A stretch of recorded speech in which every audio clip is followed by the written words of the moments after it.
Boa noite, agora ao vivo, né? O presidente da Academia Mineira de Letras, Rogério Faria Tavares, estaria aqui hoje se não tivesse tido um imprevisto. Pede muitas desculpas, viu, Lisley? Ele teve um imprevisto e esteve aqui hoje, mas teve que ir embora. Então, eu queria só agradecer, dar boa noite a vocês, em nome da Academia Mineira de Letras, em nome do presidente, e agradecer muito essa parceria com o Núcleo de Estudos Judaicos da UFMG, no Seminário Primo Levi, 1919 a 2019, ou seja, o centenário dele, né? Eu passo, então, a palavra à organizadora desse evento, desse seminário, a professora Lisley Nascimento, que vai apresentar a vocês as palestrantes e as parceiras dela nessa apresentação de hoje. E contar para vocês que a professora Lisley trouxe 2 livros, Despertar para a Noite e Outros Ensaios sobre o Shoah, e Estudos Judaicos, também da professora Lisley Nascimento e Júlio Gerard. Estou aprendendo. Então, no final, depois dos debates, o número que vocês assinaram no livro de presença vai ser sorteado um número daqueles e o nome correspondente vai ganhar. Vão ser 2 sorteios, não é? 2 sorteios, então 2 pessoas vão ganhar esses livros certamente preciosos. Boa noite, então, a todos. Boa noite a todos. Agradeço a presença. A noite está fria, então tá bom para a gente ficar junto, né? Então, hoje nós estamos aqui por um motivo muito especial, que nós vamos celebrar o nascimento de um grande escritor. E no centenário de nascimento dele, Primo Levi, em nome do Núcleo de Estudos Judaicos da UFMG, eu começo por agradecer a honra e o privilégio de realizar esta homenagem na Academia Mineira de Letras. Eu agradeço, portanto, ao presidente dessa linda casa que nos abriga hoje, o professor Rogério Tavares, e toda a equipe da academia, a Inês Rabelo, a Flávia Queiroz, o Guto, e todos que foram imprescindíveis na realização desse encontro e dos outros tantos que a gente tem feito, né? Essa parceria entre a academia e a universidade é muito interessante, porque é entre a academia, com letra maiúscula, que é essa casa, e a academia, universidade, que é a nossa casa lá na UFMG. Eu tenho muito a agradecer ao meu orientando, o Breno Fonseca, pós-graduando do Programa de Pós-Graduação em Letras e Estudos Literários. Foi ele que me instigou, sugeriu, planejou esse evento e, inclusive, pensou na mesa. Muito obrigada, Breno. Tudo começou com você. Finalmente, desde já, eu agradeço às nossas conferencistas. Numa entrevista que eu dei essa semana na semana passada, sobre esse evento, eu dizia que as 3 são prata da casa da UFMG. Aliás, eu me corrigi na entrevista. As 3 são ouro da casa da UFMG. Um privilégio ouvir as 3 juntas nesta noite. Cláudia Maia, aqui ao meu lado direito, é doutora em Letras, Estudos Literários pela UFMG e professora do Cefet-MG. Ela apresentará a conferência Primo Levi, Colecionador do Imprevisível, analisando o livro de ensaios O Ofício Alheio, que foi publicado em 1985 na Itália e em 2016 no Brasil. A Etel Kupfer-Schmitz, que está aqui do meu lado esquerdo, é doutora em História pela UFMG, coordenadora do Centro de Memória da Medicina da UFMG. Ela enfocará na sua conferência a química da inclusão, a memória, a vida e a ciência, no livro A Tabela Periódica, publicado em 1975 por Primo Levi. Lucila Macedo, que também está aqui à minha direita, é doutora em Psicologia pela UFMG e membro da Escola Brasileira de Psicanálise.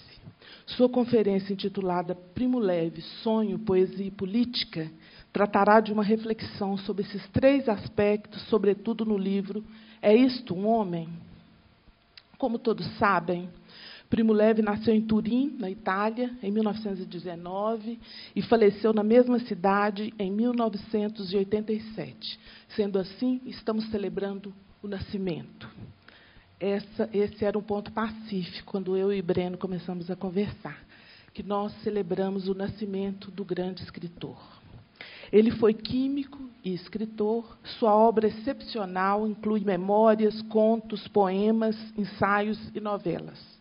Sobrevivente do campo de concentração de Auschwitz-Birkenau, seu contundente depoimento, publicado em É Isso um Homem, é considerado um dos mais importantes trabalhos memorialísticos do século XX.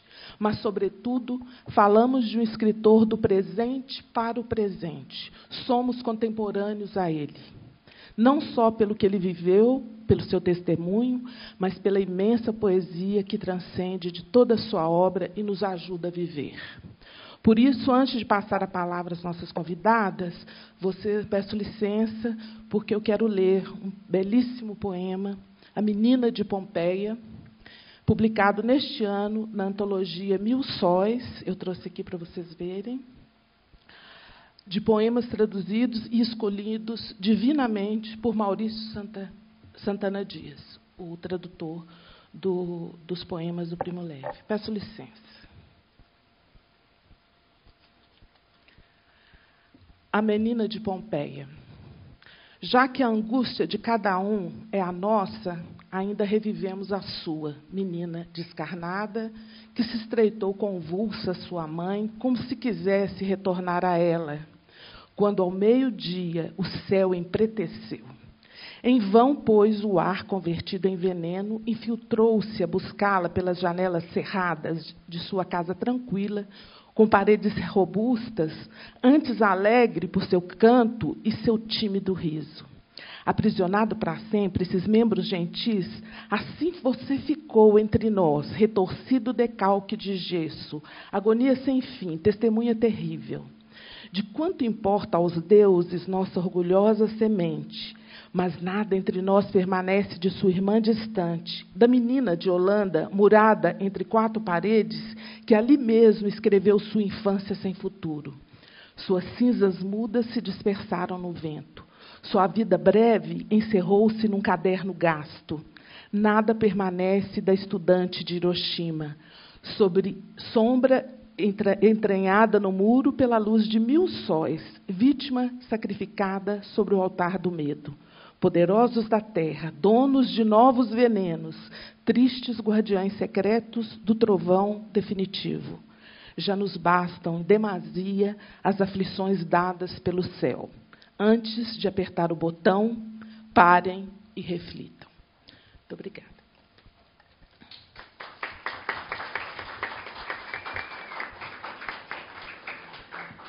Então, nós vamos seguir mais ou menos a ordem alfabética, como que eu acho que o Primo Levi ia gostar, não é? Então, vamos começar com a professora Cláudia Maia. Boa noite a todos. A princípio, queria agradecer à professora Lisley pelo convite e ao Núcleo de Estudos Judaicos por essa bela homenagem. A Lisley também ao Breno, que também me fez o convite. Breno foi meu aluno no Cefet, foi me orientando lá e hoje é orientando da Lisley, e estudioso também de Primo Levi. Agradeço essa oportunidade de falar sobre um autor que me é muito caro. Não sou uma especialista em Levi, as minhas pesquisas sobre Levi são mais recentes e futuras, e hoje vou falar sobre um livro menos conhecido dele, que é um livro de ensaios, como a Lisley disse, que se chama O Ofício Alheio, né, na tradução.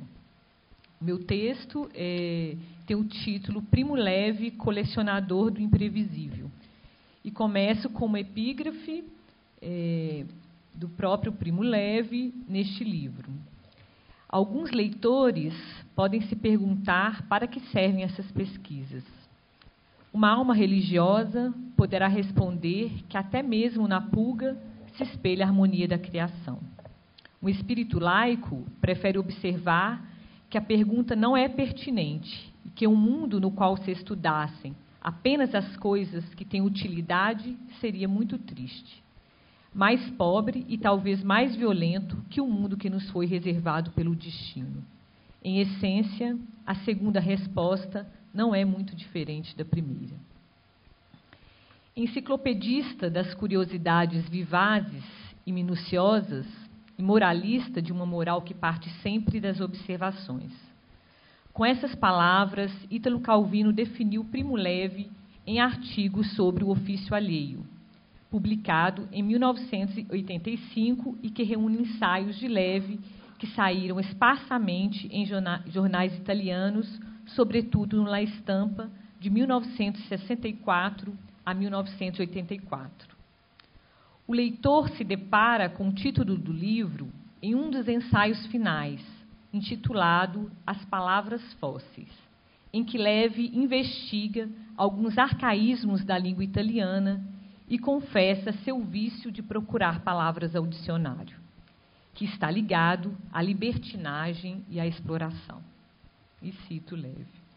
Devo confessar que estou falando aqui de uma velha fraqueza minha, que é aquela de me ocupar nas horas vagas de coisas que eu não entendo.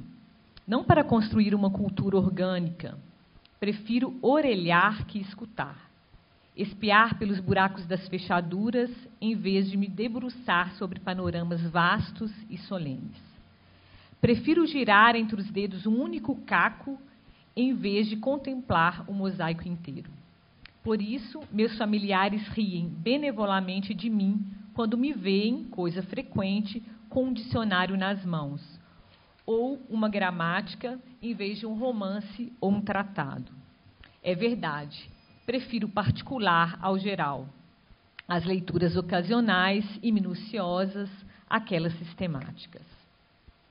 As coisas que não entende referem-se aos ofícios alheios, os quais Levi menciona a partir da leitura de um ensaio de Paolo Monelli, que louva o autodidata, aquele que aprende por caminhos espontâneos, pois estes são mais alegres e mais ricos de surpresas. A coletânea de Levi, o ofício alheio, abarca a botânica, a zoologia, a astronomia, a linguística, além dos ofícios que não são tão alheios assim a Levi, como a química, a literatura e também a cultura judaica. O seu enciclopedismo e sua experiência de observador, a quem nada escapa, lhe permitem tecer relações entre o natural e o cultural, a ciência e a literatura, e tratar um objeto simples e, a princípio, desprezível, como uma goma de mascar que há anos se depositou em uma calçada de Turim, como mote para uma reflexão muito bem-vinda sobre o ócio, a preguiça e o cansaço humano. Não falta uma antologia, como já era de se esperar, referências a diversos livros, inclusive, com mais frequência, à literatura. Desde textos clássicos, como a Divina Comédia de Dante, que eu comecei a contar as vezes em que ele se refere à Divina Comédia e depois parei. Em vários textos ele faz citações. A literatura e textos sagrados, até livros menos conhecidos dos mais diversos saberes. As várias narrativas de memória, também presentes no livro, por sua vez, não nos deixam esquecer o grande narrador que é Levi, cuja obra não estabelece distinção entre o ensaio, a narrativa e a poesia, muitas vezes margeando e outras tantas tocando profundamente a linguagem do texto científico. Nesse sentido, sua literatura pode ser considerada exemplo de ao menos duas das propostas que Calvino queria para esse nosso milênio: a multiplicidade e a exatidão. Isso porque Levi pertence a uma linhagem de escritores enciclopedistas, que, segundo Calvino, escrevem uma literatura que procura, e cito Calvino, tecer em conjunto os diversos saberes e os diversos códigos numa visão pluralística e multifacetada do mundo, e que toma para si o gosto da ordem intelectual e da exatidão, a inteligência da poesia juntamente com a da ciência e da filosofia. O Primo Levi enciclopedista, portanto, não tem a pretensão de apresentar um pensamento circular, perfeito e exaustivo, como os enciclopedistas do passado. A palavra enciclopédia significa o círculo completo do conhecimento. Seus livros constituem vórtices de fragmentos e pedaços, prontos a estabelecerem múltiplas relações. O hábito de procurar palavras ao dicionário, ou mesmo a atenção dedicada mais ao caco, ao fragmento, do que ao objeto inteiro, à totalidade, nos faz ver em Levi também um colecionador. Ler é colecionar. E não obstante a relação que existe entre a leitura e a escrita e a coleção, que está desde a etimologia das palavras, colligere, que significa recolher, reunir, e legere, colher, colecionar e ler, Levi se aproxima do colecionador porque parece estar sempre à procura de um objeto que se torne peça de sua escrita, um objeto muitas vezes perdido, disperso, seja na estante de uma biblioteca, nas ruas da cidade ou nos confins de sua memória. Em fragmentos do livro Passagens, Walter Benjamin define o grande colecionador como aquele que é tocado pela dispersão em que se encontram as coisas no mundo. E essas são palavras de Benjamin. Talvez o motivo mais recôndito do colecionador possa ser circunscrito da seguinte forma: ele empreende a luta contra a dispersão, afirma o filósofo. Ao reunir em ofício alheio ensaios que tratam de assuntos tão diversos e, ao mesmo tempo, fazer do livro um conjunto único em que todos os textos, de qualquer tema que tratem, até mesmo aqueles que, ao negligente, pareçam de um tema qualquer, recebem a mesma dedicação e o mesmo tratamento, sempre preciso e apaixonado, como apaixonado é todo colecionador. Toda paixão beira o caos. A do colecionador beira o caos da memória, advertira Benjamin. Essa paixão, revestida de uma espécie de obsessão, já estava no Levi menino, como revela o ensaio intitulado O Mundo Invisível, em que narra a história de como, aos 15 anos, começou a aprender inglês e convenceu o pai engenheiro, e também aficionado por livros, de lhe comprar um microscópio. O texto, como vários da coletânea, se inicia com a lembrança de um livro que, de alguma maneira, tenha marcado sua vida, seja de literatura ou de ciências naturais, por exemplo. Nesse caso, trata-se de um livro inglês de 1846, Pensamentos sobre os Animálculos, ou seja, um olhar sobre o mundo invisível revelado pelo microscópio. Esse é o título do livro. O livro era cheio de ilustrações dos animais microscópicos e, em seu prefácio, fazia referência a diversos pensadores, Shelley, Hobbes, Byron, Milton, Locke, que tinham se ocupado das coisas invisíveis suspensas entre o céu e a terra. Referências imprescindíveis para aquele que viria a se tornar o escritor que se tornou, afeito também a estabelecer em seus textos as muitas relações entre os saberes. Em O Ofício Alheio mesmo, as informações sobre alguns animais, por exemplo, levam a lembranças de escritores que se dedicaram a tratar desses mesmos animais ou mesmo a lembranças de personagens que, por algum motivo, podem se ligar a eles. O repentino e ardente desejo pelo microscópio, conforme informa o texto, veio da epígrafe desse livro, uma citação encantadora no limite entre o científico e o visionário, conforme as palavras de Levi. E cito: nas folhas de cada floresta, nas flores de cada jardim, nas águas de cada córrego existem mundos pululantes de vida, inumeráveis como as glórias do firmamento. Seria verdade? Literalmente, nas águas de cada córrego, cresceu no meu íntimo, repentina e dolorosa, como uma cãibra na perna, a necessidade de um microscópio. E disse isso ao meu pai. Foi com essa paixão que o menino começou obsessivamente a olhar tudo através da lente do microscópio, a começar pelo próprio corpo, saindo depois em excursões para diversos lugares da cidade, inclusive os mais recônditos. As observações de algumas classes de animálculos, como era de se esperar, levou a estabelecer relações entre eles, os animais, e os homens. E cito: os mais graciosos eram os protozoários, minúsculos cálices transparentes que oscilavam como flores ao vento, ligados a um galho mediante um filamento longo, mas tão fino que mal se via.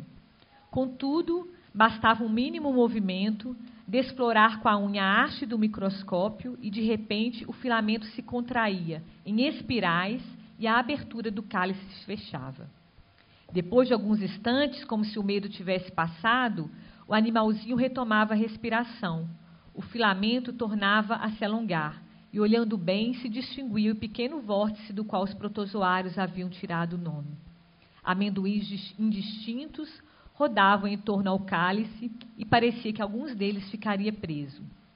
De vez em quando, como se o sedentarismo tivesse se tornado aborrecido, um protozoário subia a âncora, retirava o filamento e se lançava à aventura.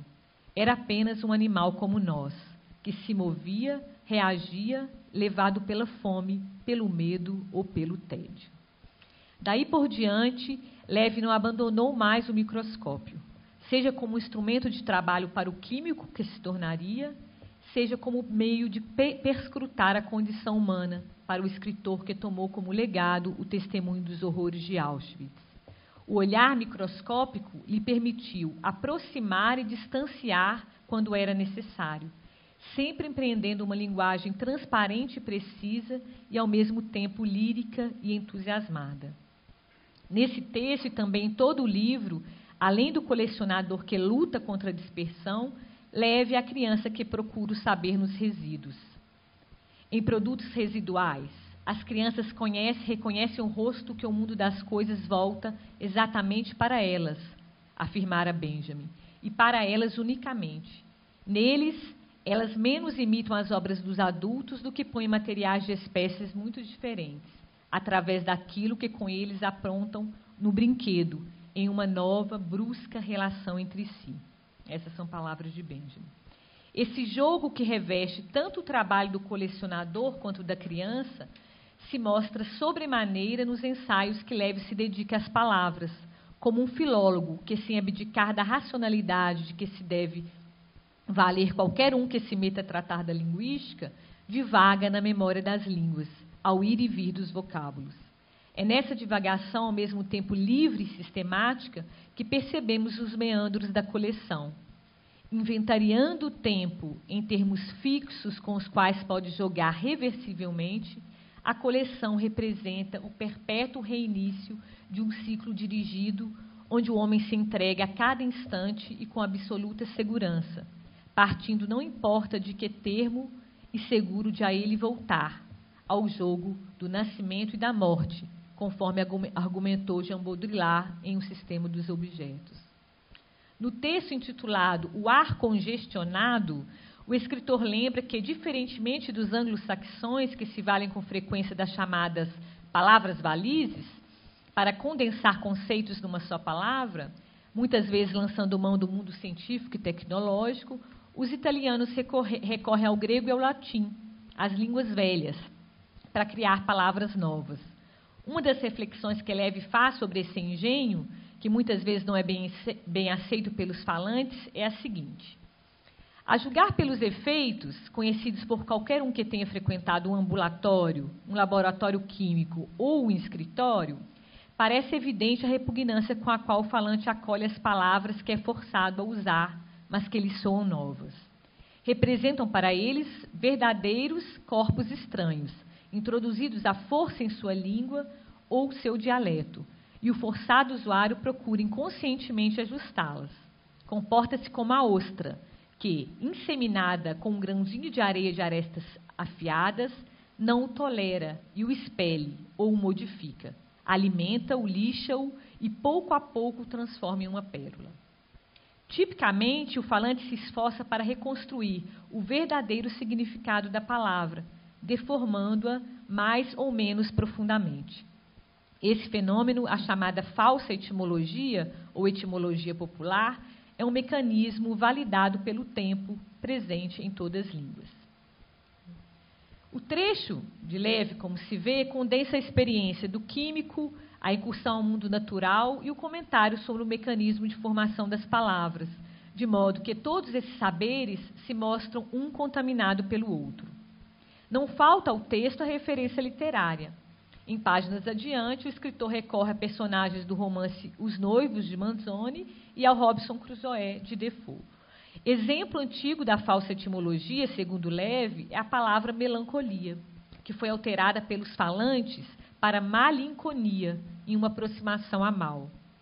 Alguns exemplos mais recentes são rádio ultraviolente, raios ultraviolentos, inizione endovenosa, injeções de cartomante, em lugar de endovenose, que seriam endovenoses, uma vez que para encontrar a veia era preciso ser quase que uma cartomante para adivinhar. Área congestionata, para substituir área condicionata, ar congestionado. Aqui, como no texto que escreve sobre o livro A Mesa Farta, um compêndio sobre o hebraísmo do século XVI, e naquele outro texto sobre a cosmogonia de Raymond Queneau, além da paixão há o riso, a satisfação do riso, do divertimento. E essas são palavras de Leve. O autor que não sabe rir por conta própria, talvez até de si mesmo, termina a contragosto por ser objeto de riso. E o riso de Leve se parece com aquele que ele mesmo identifica nas historietas judaicas, nas quais as regras são audaciosamente infringidas.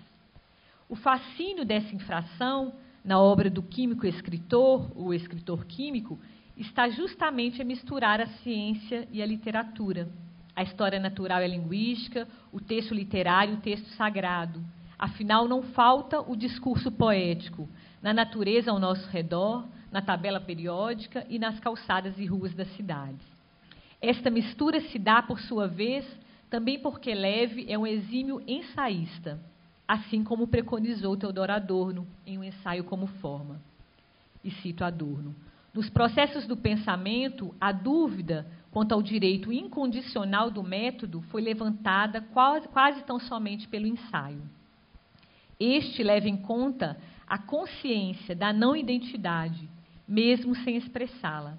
É radical no não-radicalismo, ao se abster de qualquer redução a um princípio e ao acentuar, em seu caráter fragmentário, o parcial diante do total. Bem, se tomarmos a literatura como pensante, também ela levantou essa dúvida. Em Leve, a ficção está impregnada do ensaio e vice-versa. O escritor não almeja uma construção pautada em deduções ou induções. A ciência está em seus escritos, também em sua potência imaginativa e de narratividade. E por isso ele usa a forma do ensaio, que é livre para tratar da experiência individual, marcada e mediada pela experiência mais abrangente da humanidade histórica. O ensaio lhe cabe bem, porque nele os elementos normalmente separados por questões de método se encontram reunidos, e porque negligencia, como Adorno diz, negligencia a certeza indubitável, como também renuncia ao ideal dessa certeza. Os 51 ensaios de ofício alheio e tantos outros que Leve escreveu se estruturam pela incompletude e pela descontinuidade, como incompletos e descontínuos são o pensamento e o mundo. O último deles, o Eclipse dos Profetas, termina com o ensinamento do grande colecionador que é Leve, que louva o saber do não saber e que vê e aprende com a coleção que pode ser desfeita a qualquer momento.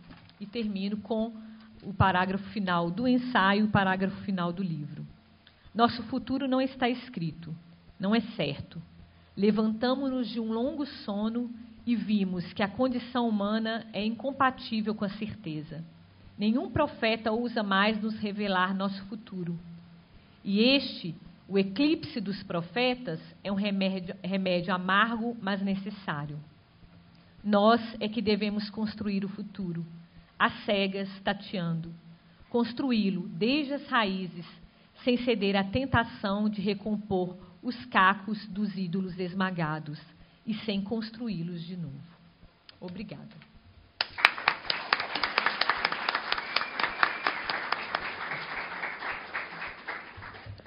Obrigada, Cláudia. Preciso fazer o registro que a Cláudia foi me orientando de mestrado e de doutorado. Então, eu preciso registrar isso para eu também colher os louros do bom trabalho que ela tem. Ela está de parabéns sempre. Na leitura que a Cláudia faz dos escritores italianos, tanto do Italo Calvino, que eu tenho um especial interesse, e tanto do Primo Levi, que ela já está há algum tempo estudando, não é? Mas ela ultrapassa muito o que eu consigo. E então vocês veem que como é bom que o aluno ultrapasse o professor, né? Então é assim que a gente é recompensado. Nós, os professores, ficamos felizes quando isso acontece. Muito obrigada, Cláudia. Eu vou passar à minha esquerda a palavra para minha amiga de muitos e muitos anos.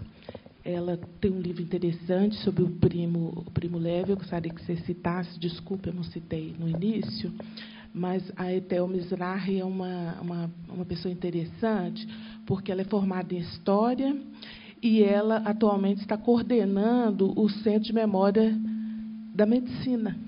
Né? Então, às vezes a gente esquece, né, que a medicina tem uma história e tem uma memória, e eu acho interessante que ela consiga fazer esse trânsito muito bom, né, entre a ciência, a literatura do Primo Levi, o testemunho. Então, nós vamos ouvi-la agora. Pessoal, boa noite. Obrigada pelo convite, Lisley. Eu não preparei uma aula belíssima como a Cláudia, porque quando a Lisley falou assim, nós vamos fazer um evento sobre o Primo Levi, vou falar Levi, porque estou falando em português.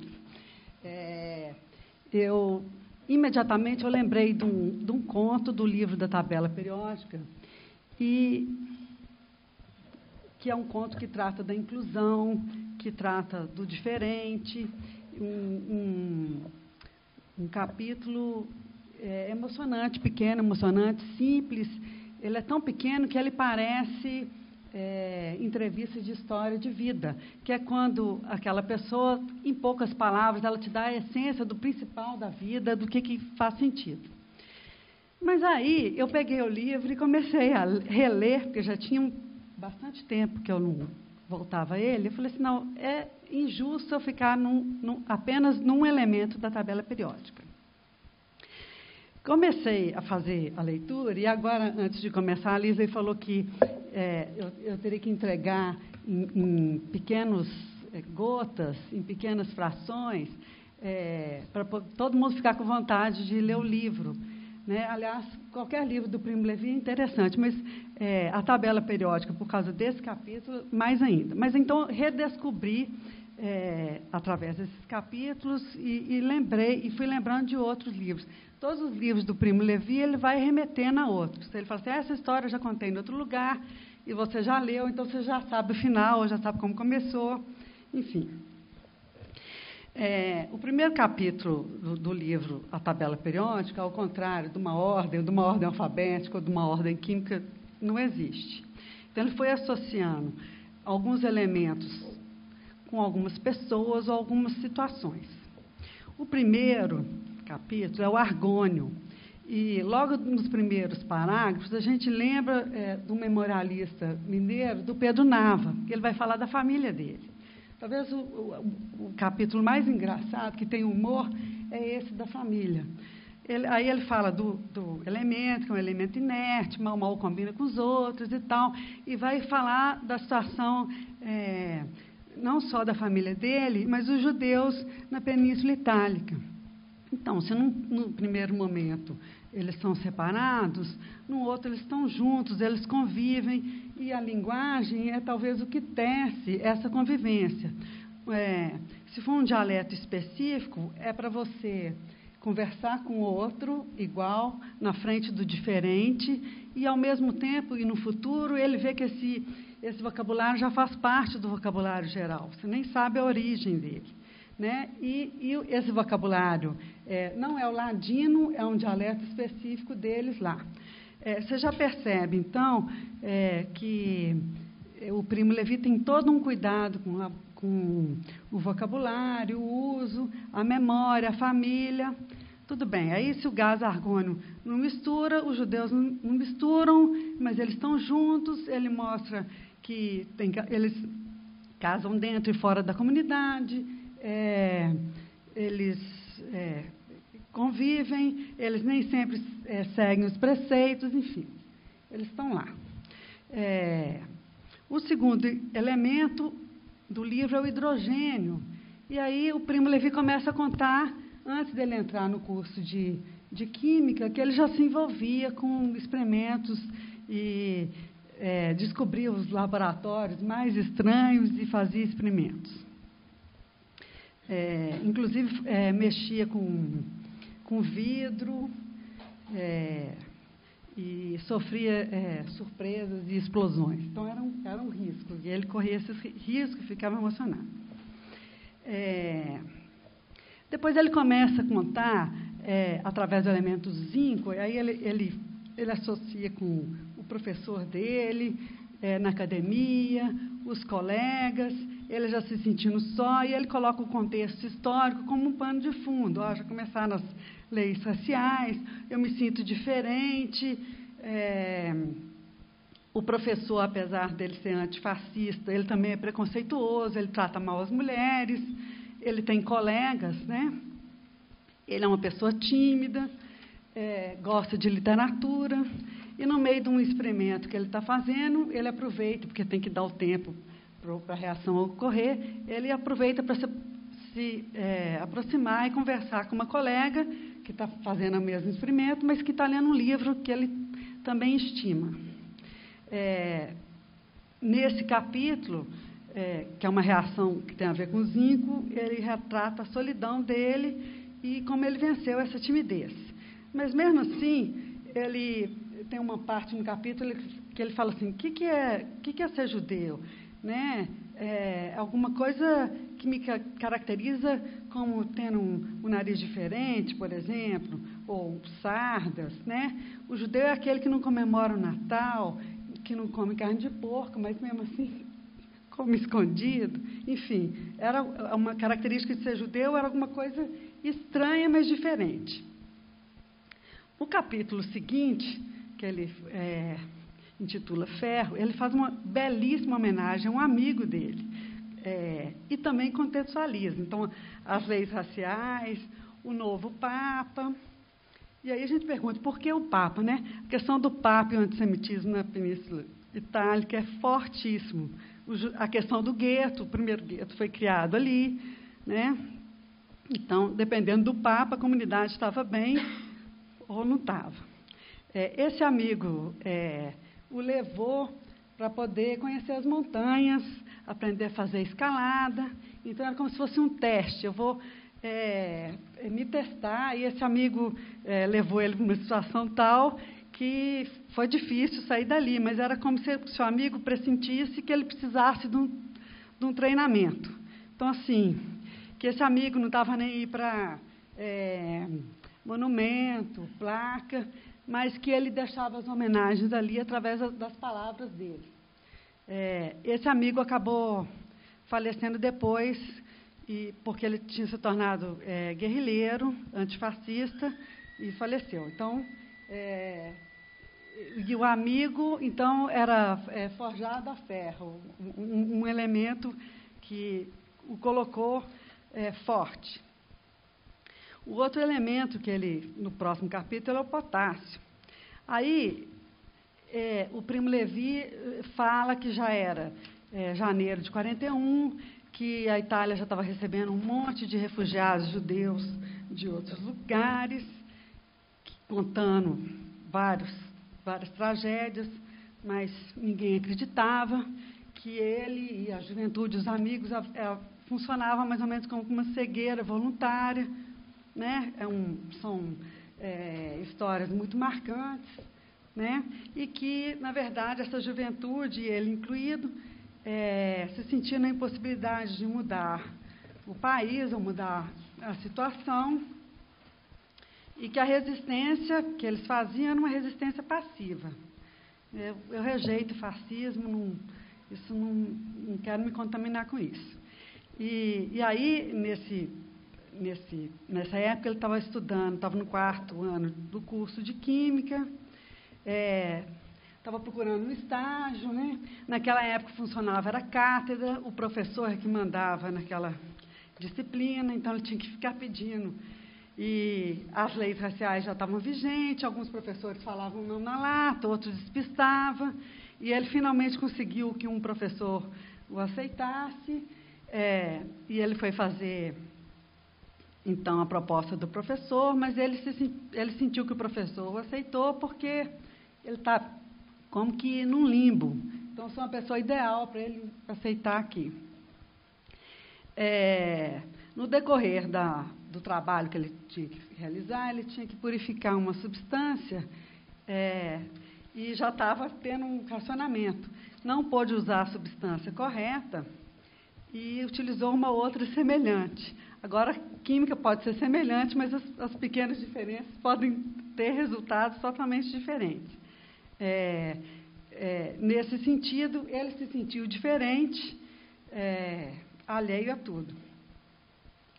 A experiência não foi bem sucedida por conta que, em vez de ele usar o potássio, em vez de ele usar o sódio, ele teve que usar o potássio, que foi o que ele encontrou. Em todo o percurso desse livro da tabela periódica, ele conta da situação precária que ele exercia a química, tá? E avisa que, naquela época, era isso mesmo, era muito arriscado, mas ele exercia do jeito que era possível. Já no capítulo níquel, ele começa dizendo que, quando ele se formou com louvor, o diploma dele estava escrito que ele era da raça judia, tá? E era um documento ambíguo. E, da mesma forma, ele com o diploma na mão, como ele conseguia um emprego? Ele tinha que trabalhar num emprego que arrumassem para ele. O contexto já é do ataque japonês a Pearl Harbor.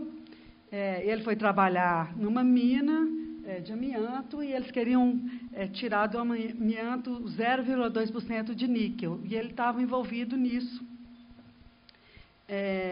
Então, ele ciente da profissão, que o químico é um caçador, né? Ele tinha que se render à matéria, que o químico vive de modelos e tal. Nesse período, como o trabalho não estava dando muito certo, foi o período que ele conseguia escrever, que ele começou a escrever alguns contos, tá? Mas ele não estava satisfeito com essa atividade. E, no fundo, por quê? Porque se ele retirasse o níquel e fizesse o trabalho de químico bem feito, esse níquel ia acabar fazendo parte de armamentos do eixo, né? Então, os outros dois contos, o Chumbo e o Mercúrio, são contos de ficção, que ele deixa correr livre o imaginário, mas ele se atém muito na história da química também. A história do Chumbo é um conto de um minerador que sai pelo mundo tentando descobrir, então, uma mina de chumbo para poder fazer espelho, vender sua ideia, enfim, ficar rico. E esse minerador é livre, porque ele não é um camponês, ele não está preso à terra, então, vai atrás da riqueza. E o Mercúrio é um conto muito diferente, tem a ver também com a descoberta dessa mina de mercúrio e o valor do mercúrio. Eles acabam trocando mercúrio por mulheres. Há uma outra coisa interessante no livro da tabela periódica, é que ele é historicamente datado. Todas as mulheres, colegas dele, estudantes de química, elas fizeram o curso para ter o curso superior, porque, no fundo, elas iam casar e ser mães de família. Isso está muito presente, né? É tipo um passatempo até o casamento. O outro conto é o do fósforo. Aí ele busca um outro trabalho e já tem uma oferta de um trabalho para ele na indústria farmacêutica. E na indústria farmacêutica, usando animais como cobaias, o fósforo entra aí como uma pseudociência alemã da busca de um medicamento para diabetes. E entra uma outra personagem, uma outra colega, que ele não pôde se aproximar e ainda se sentia diferente por ser judeu. Ela não é judia, então ela pode fazer isso, eu não posso, eu sou diferente.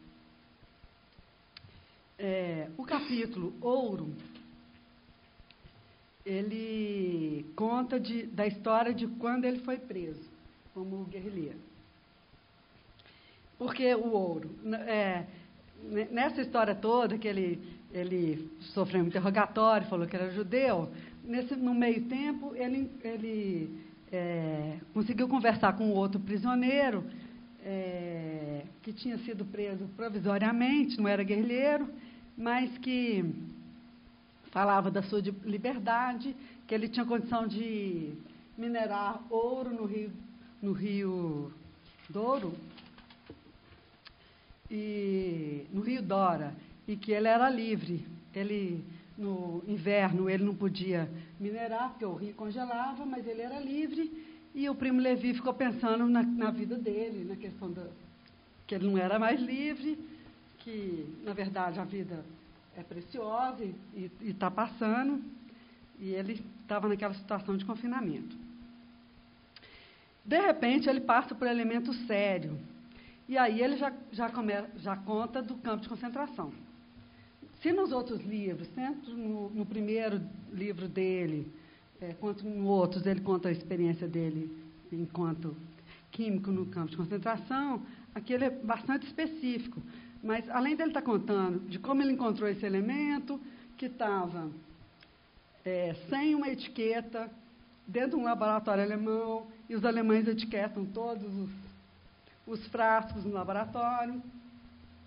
Na verdade, é uma homenagem ao amigo dele, que não sobreviveu, né? Mas que devia ser de uma simpatia tremenda, porque conhecia todo mundo, ficava sabendo de tudo. E nesse capítulo, ele, então, fala da fome, da necessidade de conseguir um suplemento alimentar e tal. Nesse capítulo sério, a gente lembra de vários outros de outros livros, de outras obras, dele falando da experiência dele da química, né? Não sei por que não está nesse tabela periódica. Tem um conto dele no livro O Último Natal de Guerra, que o título é A Pipeta da Guerra. É um conto muito interessante, que faz a gente pensar o que desencadeou. Se os afogados sobreviventes, ele fala da culpa da pessoa do sobrevivente ter escapado, por que eu me salvei e o outro não? Na Pipeta da Guerra, ele vai explicar um desencadeamento. Por que eu me salvei? E tem a ver com esse amigo dele, esse Alberto. Então, são 2 capítulos que ele homenageia esses amigos. No capítulo Cromo, ele nos faz pensar porque determinados costumes a gente repete, não pergunta da origem, simplesmente repete. De uma discussão, por que você toma vinho branco com frutos do mar, com peixe? Por que é isso? Eu não consegui achar uma resposta disso. Mas tem, esse vinho, aquele outro. Mas, enfim. Uma das características do primo Levi é que ele sempre vai à biblioteca, ele pesquisa. Aqui ele foi no arquivo e descobriu por que determinado alimento era adicionado ao verniz. E descobriu que houve um erro e tal. Mas ele vai fazer pesquisa em arquivo, coisa que é raríssima hoje em dia. Estou numa instituição de pesquisa, de arquivo. São poucos os pesquisadores que vão nos documentos.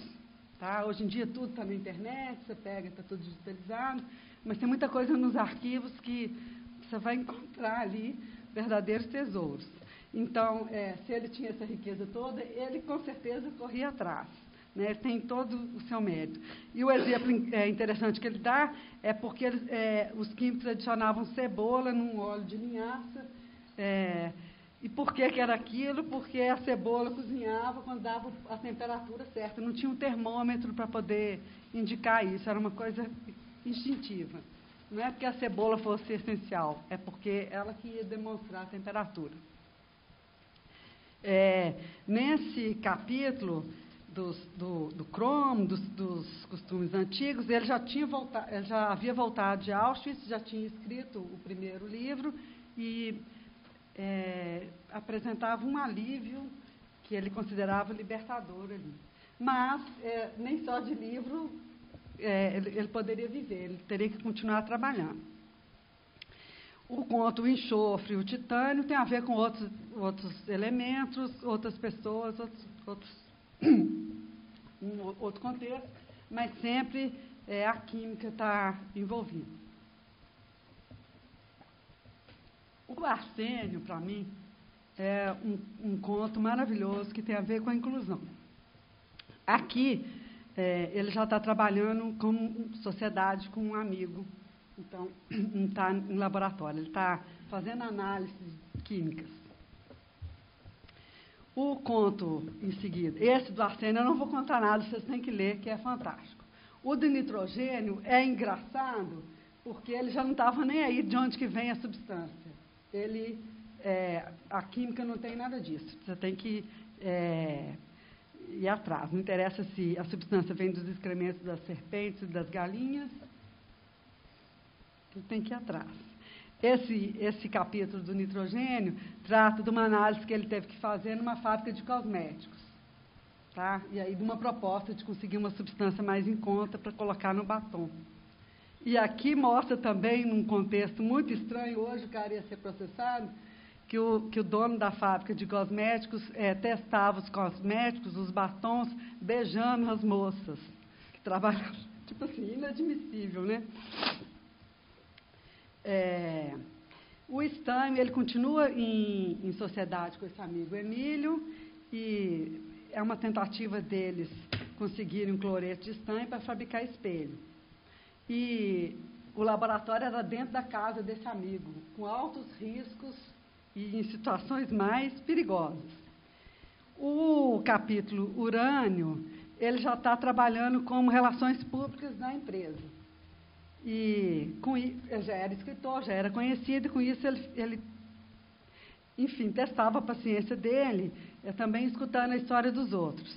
E aí, diante de uma história muito mal contada, e a pessoa ainda entregou uma amostra de urânio para ele examinar, ele falou assim como essa amostra é falsa, a história desse fulano também não batia. Mas que as pessoas têm o costume de, para apaziguar a consciência, contar mentiras 1000 vezes, aí como se ficasse calmo e tudo resolvido. Mas para ele não, porque ele testemunhou, ele fez parte dessa história. Essas coisas não são assim. A prata é também interessante, que tem a ver com os jubileus, né? A turma dele foi fazer comemoração de 25 anos, aí aquela situação, as colegas não tinham eventos químicos para contar, porque elas não trabalhavam, e um amigo contou um evento sobre a fábrica que ele trabalhava de radiografias. Então, aqui é interessante, desses encontros de jubileus. Então, as mães eram mães de família, inativa. Essas colegas não contavam. E o experimento químico, então, era só os colegas. Tá? Em geral, as turmas mais antigas que comemoram jubileus, a gente percebe isso. Na Faculdade de Medicina, aqui em Belo Horizonte, hoje são 54% mulheres. Antes, você não tinha mulher nenhuma na turma. Até a década de 50, não tinha banheiro feminino no prédio. Então, tipo, estou falando da situação que ele está relatando, mas a nossa aqui, semelhante. O Vanádio é um capítulo, talvez nos dê mais a surpresa de perceber que, num contato entre cartas e de empresas químicas, ele se depara com uma figura que tinha sido um capo, né, uma autoridade lá no campo de concentração. Esse Dr. Miller tem a ver com essa história desse vanádio, mas o Primo Levi, então, pontua, como nos outros livros também, né, que essa mentira de conveniência, para ele, logo para ele, não vai colar, né? Que no final, esse Dr. Miller já estava falando que a fábrica da IG Farben era para salvar os judeus, que não havia maus tratos, que tudo foi feito para contribuir que eles sobrevivessem. Para ele, é uma distorção total, completa do passado. E o último capítulo, que é o carbono, que aí sim, aí ele volta, aí dá um início, meio, fim, porque o carbono, ele circula.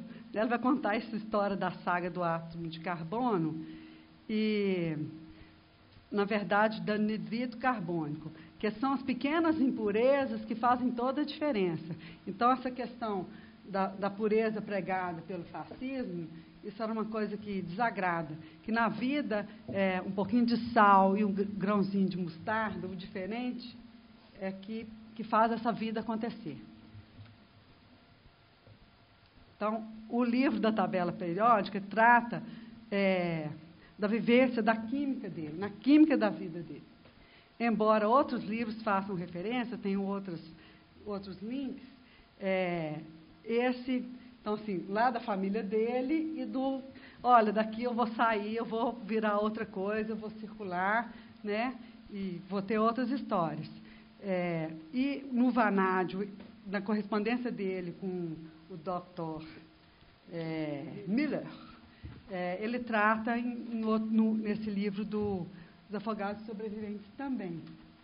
Então, só para lembrar, e fazendo a pesquisa sobre a tabela periódica, em 2017, a ONU decidiu que esse ano era o ano internacional da tabela periódica. Então, o pessoal da química está comemorando a tabela periódica. Tá? E só uma vez o Primo Levi trata da tabela periódica, falando que a tabela periódica é belíssima, que ele vê até rima na tabela periódica. Então, assim, tudo pode ser transformado, mas a transformação da vida do Primo Levi com a química ou com a vivência dele, eu acho que o transformou num excelente escritor e que nos toca a todos, seja com qualquer elemento, mas algumas coisas de princípio científico, isso é verdade, isso não é verdade, no que ele vai tratar melhor, talvez, quando ele vai falar da zona cinzenta, que é um espaço de contribuição, que as pessoas deduravam as outras, sei lá, por 1 quilo de açúcar, ou por muito menos, né? Que vítima é vítima, carrasco é carrasco, e essas coisas não devem ser misturadas. Apesar do que ele trata de uma forma muito mais sutil e detalhada a questão da colaboração da comunidade judaica ou de qualquer outra nesse sistema da Shoah, onde a própria vítima vai caminhando até as câmaras de gás. Mas isso é o sistema, ele nunca falou que não foi assim, e sempre pontuou a sua responsabilidade nas coisas. Então, mentira é uma coisa que ele não admite. E há uma luta dele para as próximas gerações mais novas, essa questão, o que é verdade, o que é mentira, o negacionismo, é uma preocupação dele. Mas a tabela periódica principalmente o capítulo da Arsênio, é maravilhoso. Vale a pena a leitura.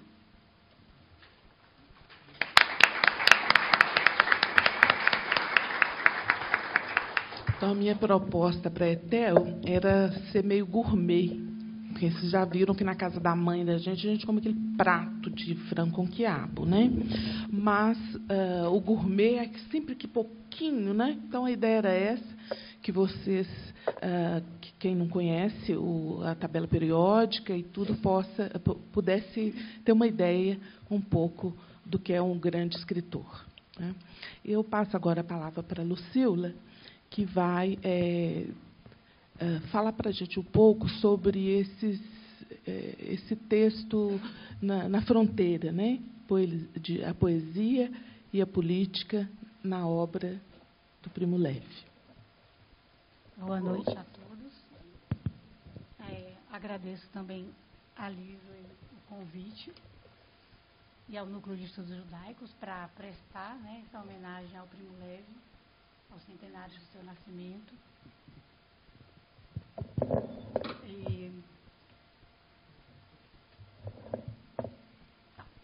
Está dando para ouvir?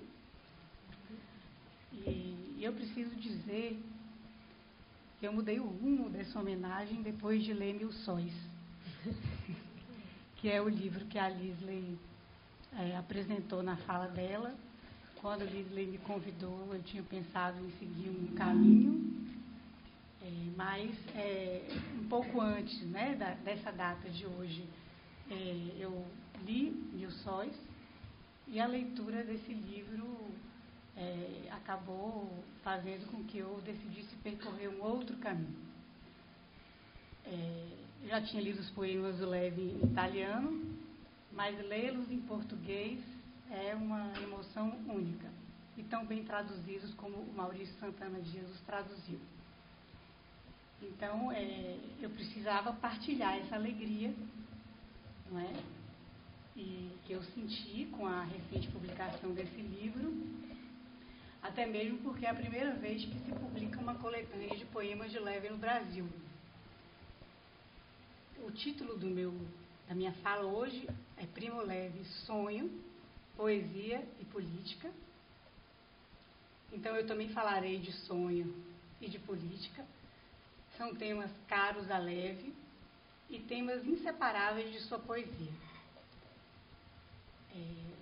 Os temas sonho e política também são temas que, junto com a poesia, ressoam, né? A gente encontra múltiplas ressonâncias sobre esses temas, e principalmente a partir do modo como Levi os aborda nos tempos em que vivemos, nos dias atuais. Vou falar um pouco do poema para abrir essa fala, essa homenagem.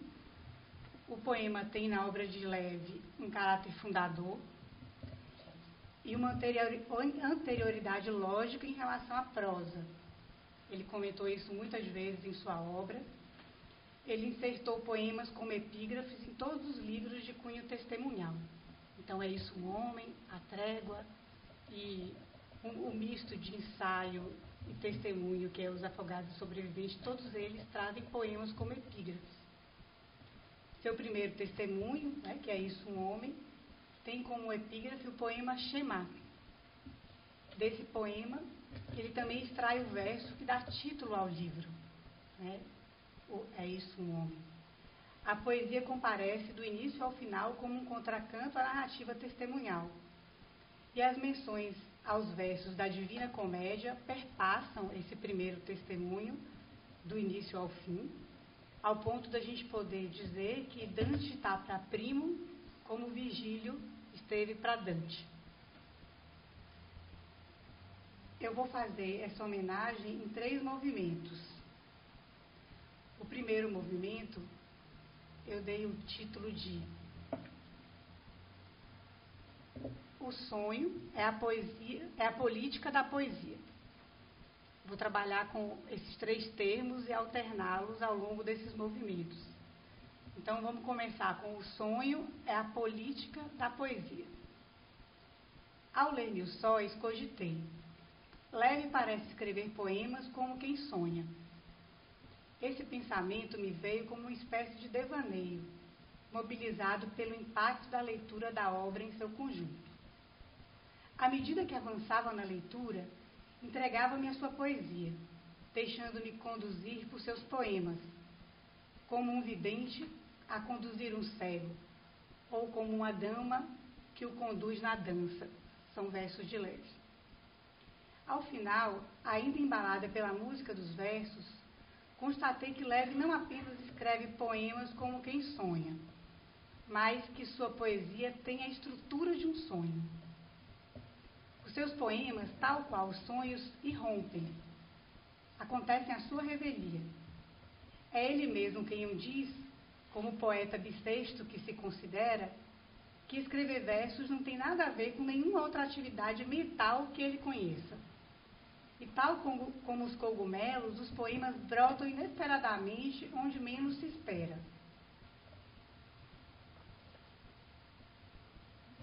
Diferentemente dos relatos testemunhais, que estão em primeira pessoa, a poesia advém do eis, do isso, do id, né? De um lado de si próprio que percebe como noturno, visceral e, em grande parte, inconsciente. Como bem observa Marco Belpoliti, que é organizador de uma das edições das obras completas de Levi, sua poesia, como também muitos de seus contos, são resíduos diurnos de sua parte noturna. Sonhos de olhos abertos, que afloram e falam a língua estranha e misteriosa da literatura, não sendo redutíveis nem às fórmulas da química, nem aos teoremas, que são seu ofício diurno, aquele no qual ele se sente mais confortável e em terreno seguro. Conto e poesia, tal qual os sonhos, laboram sobre um material proveniente de uma veia inquieta e inquietante de si mesmo, buscando na estrutura do verso uma forma sobre a qual derramar seu material incandescente. Em A Fugitiva, que é um conto que Levi publicou, que está em 71 contos de Primo Levi, na edição brasileira, também traduzida pelo Maurício Santana Dias, Levi escreve: compor uma poesia digna de ser lida e recordada é um dom do destino. Acontece a poucas pessoas, fora de toda regra e vontade, poucas vezes na vida. O escritor narra, através do personagem desse conto, como se davam as irrupções de escrita em versos. Para ele, possivelmente. Ele dizia assim: tinha a sensação de ter uma poesia no corpo, pronta para ser fisgada no voo e pregada no papel como uma borboleta. Tratava-se da mesma sensação que antecedia os ataques epiléticos. Sentia a fulguração de um leve assovio nos ouvidos e um arrepio de espasmo a percorrê-lo da cabeça aos pés. Dissipados o assovio e o espasmo, em poucos instantes achava-se lúcido, com o grão da poesia claro e distinto, irradiando-se em todas as direções, como um organismo que cresce e treme, como se fosse uma coisa viva. Tinha apenas que escrevê-lo. Segundo movimento, a poesia é o sonho da política. A poesia é o sonho da política quando permite imaginar o inimaginável, contornando com as palavras o furo do trauma, esgarçando ao menos um pouco a sua opacidade, permitindo roçar e até mesmo forçar os limites do representável. Quando deixa entrever a cesura, a lacuna, cernindo o que escapa ao dizível, ao pensável, diante da insuficiência das palavras em dizer dos encontros com o real traumático. A poesia é o sonho da política ainda, quando sua escrita se torna veículo de transmissão do dever de memória, sem que para isso seja preciso recorrer ao engodo de recompor o que se apresenta como lacunar, índice do inominável, com figuras saturadas de sentido ou com detalhes descritivos que muitas vezes resultam na obscenidade ou na impostura.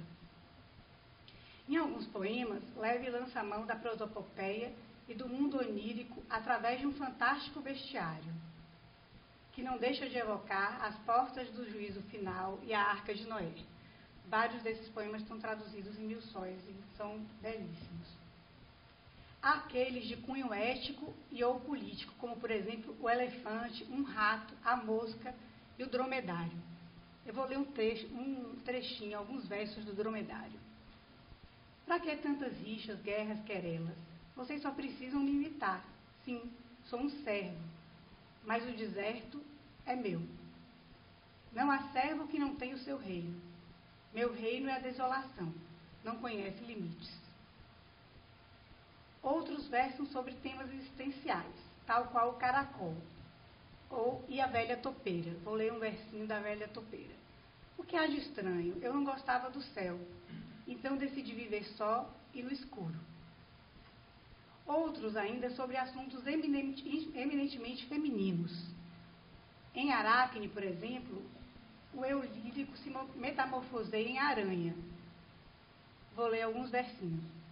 Sentarei no centro e aguardarei que um macho venha, suspeitoso, mas ébrio de vontade, encher-me a um só tempo, o estômago e a matriz.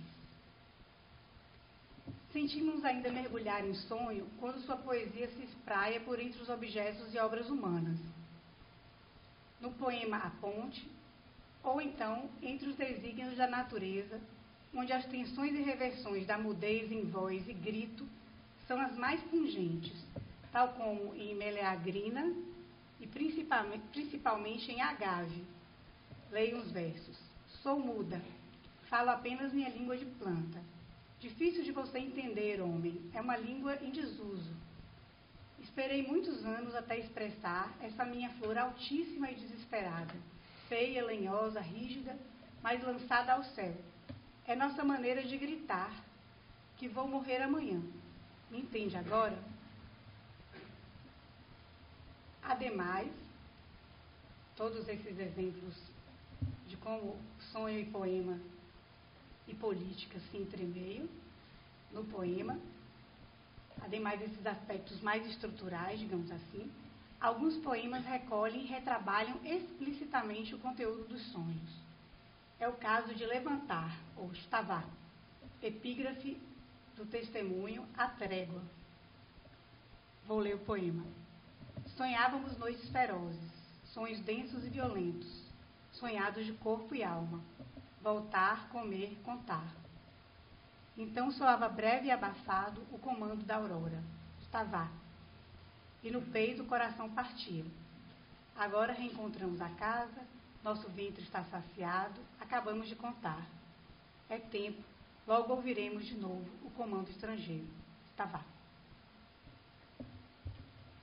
O sonho dentro do sonho, a partir do qual redige esse poema epígrafe, é também o limiar sobre o qual se fecha o mesmo livro, com a narrativa do mesmo sonho traumático, como se quisesse fixá-lo, imobilizá-lo, a fim de que não mais invada as suas noites de sono. É um sonho, cito leve, é um sonho dentro do sonho, plural nos particulares, único na substância. Estou à mesa com a família, com os amigos, ou no trabalho, ou no campo verdejante. Um ambiente, afinal, plácido e livre, aparentemente desprovido de tensão e sofrimento. Mas, mesmo assim, sinto uma angústia sutil e profunda. A sensação definida de uma presença, de uma ameaça me domina. E, de fato, continuando o sonho, pouco a pouco ou brutalmente, todas as vezes de forma diferente, tudo desmorona e se desfaz ao meu redor. O cenário, as paredes, as pessoas, e a angústia se torna mais intensa e mais precisa. Tudo agora tornou-se um caos. Estou só no centro de um nada turvo e cinzento. E, de repente, sei o que isso significa. E sei também que sempre soube disso. Estou de novo no lager. E nada era verdadeiro fora do lager. De resto, eram férias breves, o engano dos sentidos, um sonho. A família, a natureza em flor, a casa. Agora, esse sonho interno, o sonho de paz, terminou. E no sonho externo, que prossegue gélido, ouço ressoar uma voz bastante conhecida. Uma única palavra, não imperiosa, aliás, breve e obediente. É o comando do amanhecer em Auschwitz. Uma palavra estrangeira, temida e esperada. Levantem. Stavá. Ao contrário do que havia dito aos seus entrevistadores no dia seguinte à publicação de A Trégua, quando em 1963 ele declarou que nada mais diria sobre o campo de concentração e que tudo o que tinha a dizer já estava dito, a escrita e reescrita do sonho traumático não cessou, atravessando como um fio invisível a obra do artífice. Através do trabalho do sonho, o poema emerge uma e outra vez paralelo, como uma secreção diurna do sonho traumático, em seu incansável esforço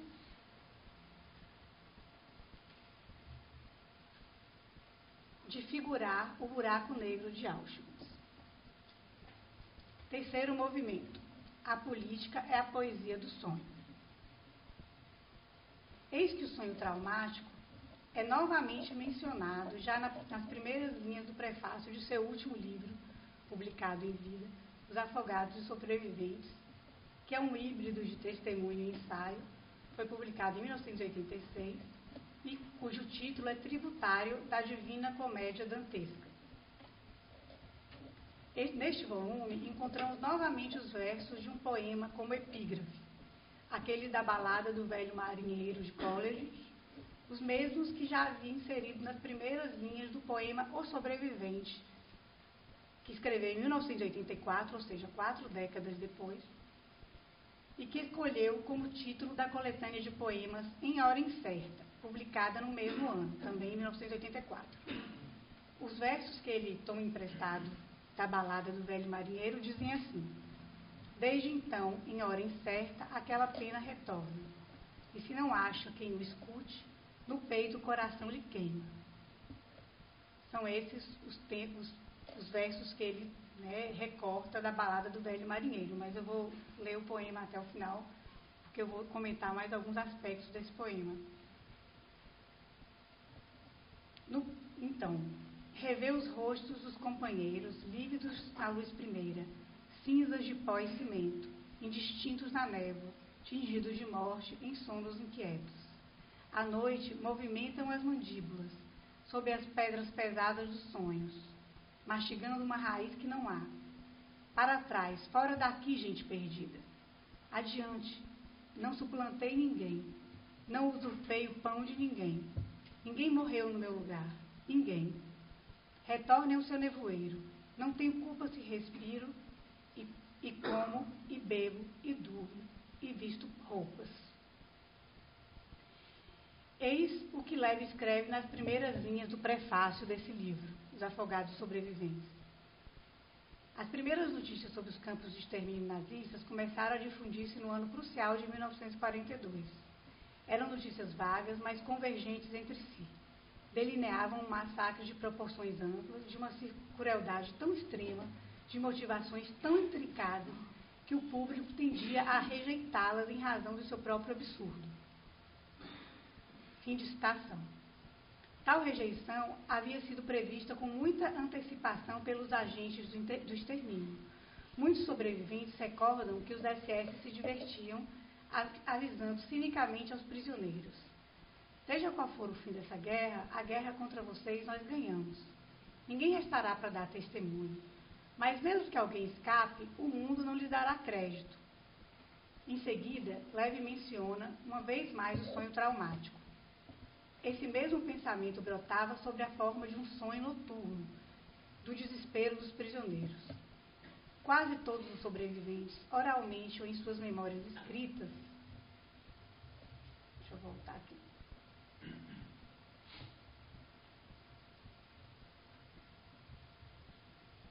Quase todos os sobreviventes, oralmente ou em suas memórias escritas, recordam um sonho muitas vezes recorrente nas noites de confinamento. É preciso situar as circunstâncias que levaram o Primo a retomar Os Afogados e Sobreviventes, de modo lancinante, a temática dos campos de concentração. Trata-se de uma resposta às teorias revisionistas e teses negacionistas em voga nos anos 70 e 80. Tais teses reabriram a ferida.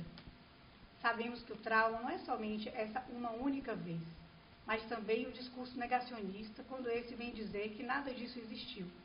De novo, o vórtice.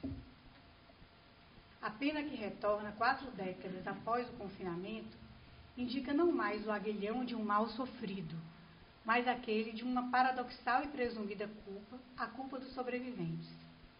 A suposição, cito, de que cada qual seja o Caim de seu irmão, e cada um de nós, dessa vez digo nós num sentido muito amplo, ou melhor, universal, disse Levi, tenha defraudado seu próximo, vivendo em lugar dele. É uma suposição que corrói, penetrou profundamente como um carcoma. De fora não se vê, mas corrói e grita. Fim de citação. Levi examina o sentimento de culpa vinculando ao da vergonha. Você tem vergonha porque está vivo no lugar de outro? É uma pergunta de Levi em Os Afogados Sobreviventes. Era impossível evitar essa pergunta, ele agrega. Não se tratava apenas da vergonha própria a cada um, como também de uma vergonha alheia. Cito, o mar de dor, passado e presente, nos circundava. Seu nível subia, até quase nos fazer submergir. Era inútil fechar os olhos. Entre nós, os justos, experimentaram remorso, vergonha, dor pelo crime de outros, que outros e não eles tinham cometido. Demonstrava que o gênero humano, nós, em suma, éramos capazes de construir uma quantidade infinita de dor. Basta não ver, não ouvir, não fazer. François Racher, um dos leitores muito finos de Levi, enfatiza o sofrimento lancinante a despontar do acaso de ter sobrevivido.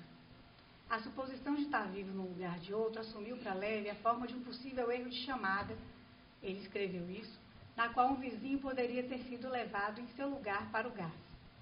Questão que se deixa entrever já no poema Shema, que é de 1946, de janeiro de 1946, mas também, que é a epígrafe, né? Em epígrafe disso é um homem, mas ele se deixa se entrever mais explicitamente no poema O Sobrevivente, 4 décadas mais tarde. Quando ele diz, né, naqueles últimos versos, não suplantei ninguém, não usurpei o pão de ninguém, ninguém morreu no meu lugar, ninguém. A pena que retorna como evocação e conjuração simultaneamente nesse poema não mais se refere ao comando da madrugada encarnado na voz do carrasco, a bradar, levanta, como eu li anteriormente. Ela advém, mergulhada em angústia e culpa, do retorno do espectro dos submersos, esses aos quais Levi empresta sua voz, por delegação, a fim de contar a demolição levada a cabo, a obra consumada, aquela que ninguém narrou. Cito, não saberia dizer se o fazemos por uma obrigação moral para com os emudecidos ou para nos livrarmos de sua memória. Com certeza o fazemos por um forte e duradouro impulso. Podemos inferir que a política seja a poesia do sonho, ainda ao percorrermos o caminho da gênese poética da zona cinzenta. Antes dessa se constituir como um conceito, o cinzento aparece de modo expressivo e insistente em toda a poesia de Levi, em sua narrativa testemunial, em seus contos, em seus artigos e ensaios, inscrevendo no conjunto da obra uma temporalidade. Num primeiro tempo, aparece de modo difuso, momento no qual prevalecem as associações entre a cor, o ambiente e os afetos plúmbeos que não encontravam palavras para expressá-los. No segundo tempo, ganha outros contornos poéticos, passando a existir por toda parte como figura de linguagem, até que no terceiro tempo será a matéria incandescente a partir da qual Levi forjará um novo elemento, não propriamente um elemento químico, como sonhava em sua juventude, quando a tabela periódica de Mendeleev era a poesia, eu cito Levi, maior e mais solene que todas as poesias digeridas no ginásio. Nas palavras de George Agamben, Levi conseguiu isolar algo parecido com esse novo elemento ético, que é a zona cinzenta, essa da qual deriva a longa cadeia de conjunção entre as vítimas e os algozes, em que o oprimido se torna opressor, o carrasco, por sua vez, aparece como vítima. Trata-se de uma alquimia cinzenta e incessante, na qual bem e mal, e com eles todos os metais da ética tradicional, alcançaram seu ponto de fusão. Obrigada.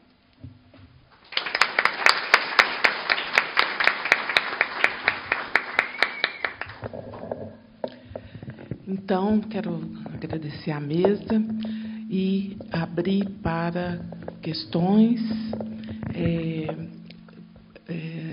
perguntas sucintas, que nós temos pouco tempo, não é? Então, vamos remir o tempo. E, ao final, vamos sortear os 2 livros. Que sempre perguntem no microfone, porque nós estamos gravando a palestra.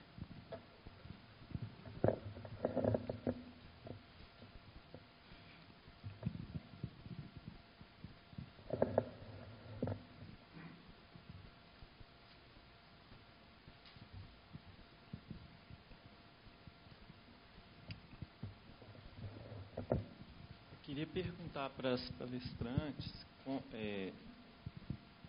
como que elas veem o legado do Primo Levi nos dias de hoje, em que ele denunciava essa